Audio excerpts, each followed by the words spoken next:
Hi Nina, can you explain D&O insurance? I know it's important, but I need a clearer understanding. Sure.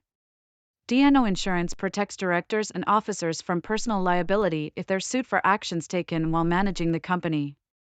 It covers legal defense costs, settlements, or judgments.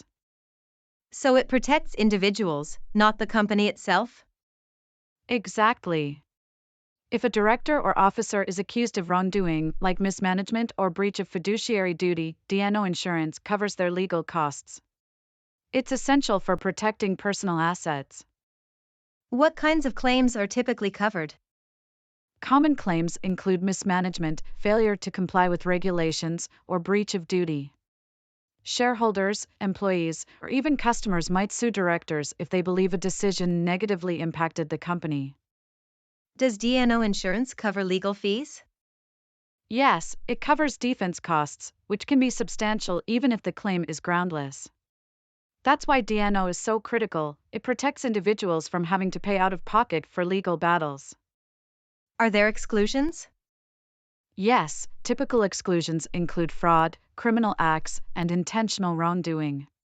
If a director knowingly acts illegally, D&O won't cover them. There's also often an exclusion for claims related to insolvency or bankruptcy unless those are specifically covered. How are premiums determined? Premiums depend on several factors: company size, industry risk, and claims history.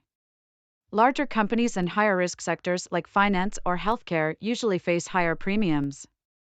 Is D&O insurance just for public companies? No, private companies and nonprofits also need D&O insurance. Private firms can face lawsuits from employees, creditors, or competitors. Nonprofit board members might be sued by donors or volunteers. How are claims filed? If a director is sued, the company reports the claim to the insurer. Since D&O is claims made, the policy needs to be active when the claim is filed. That's why runoff coverage or extended reporting periods are useful, especially if a company is sold or a key officer leaves. What should we focus on when assessing D&O risks? We look at the company's management practices, financial stability, and industry risk. A stable, well-run company poses less risk. Additionally, we need to evaluate the regulatory environment and any past claims. Are there any new trends in D&O insurance? Yes, cybersecurity risks are becoming a major concern. If a company suffers a data breach, directors can be held liable for failing to manage cyber risks.